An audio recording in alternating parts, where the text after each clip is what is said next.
અમદાવાદમાં ફરી એકવાર હિટ એન્ડ રનની ઘટના સામે આવી છે અને એક નશામાં ધૂત યુવકે બેફામ કાર ચલાવી અને 5 થી 7 લોકોને અડફેટે લીધા. સ્થાનિક લોકોએ થોડો મેથી પાક પણ ચખાડ્યો અને ત્યાર પછી પોલીસ આવી અને પોલીસની તપાસનો ધમધમાટ શરૂ થયો. પોલીસ તપાસમાં ખુલ્યું છે કે આ નબીરાએ અગાઉ પણ અકસ્માતોની હારમાળા સર્જી હતી. રિપલ પંચાલ નામનો આ યુવક હતો.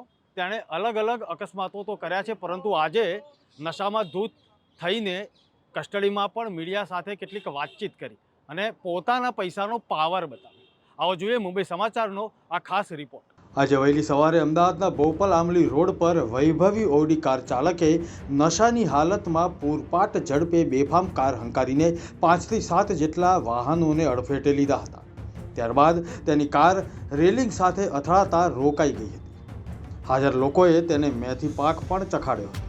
જોકે પોલીસને અકસ્માતની જાણ થતાં ઘટના સ્થળે પહોંચી ગઈ હતી અને આરોપીની ધરપકડ કરી હતી. પોલીસ તપાસમાં સામે આવ્યું હતું કે આરોપી કાર ચાલકનું નામ રિપલ પંચાલ છે. અકસ્માત સર્જનાર કાર સેન્કો વાલ્વ પ્રાઇવેટ લિમિટેડના નામે છે. આરોપી પહેલા પણ ટ્રાફિકના નિયમોનો ભંગ કરી ચૂક્યો છે. પોલીસ તપાસમાં તેની કરમકુંડળીનો પર્દાફાશ થયો છે.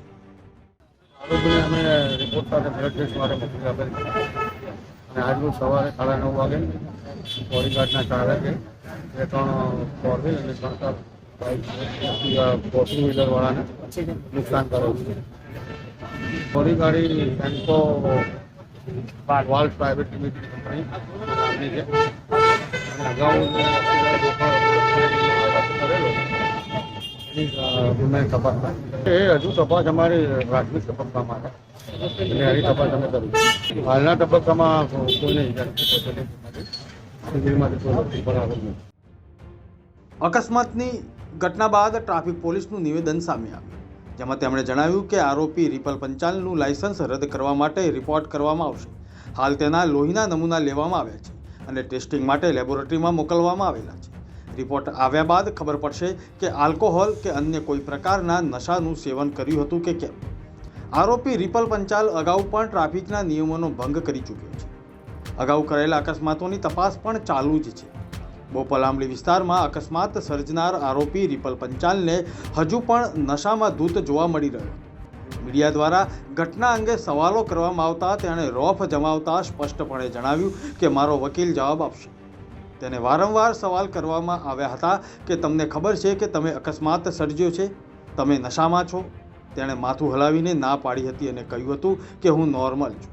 તેને પૂછવામાં આવ્યું હતું કે અકસ્માત સર્જ્યો છે તેનો તેને અફસોસ છે, તો તેણે ખૂબ જ નફટાઈપૂર્વક જણાવ્યું હતું કે મને જરા બી અફસોસ નથી. મહારાજ નથી ભાઈ.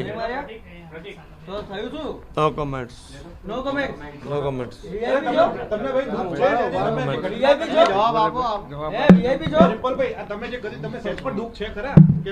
હા દુઃખ છે, જે બી હશે મારો વકીલ જવાબ આપશે.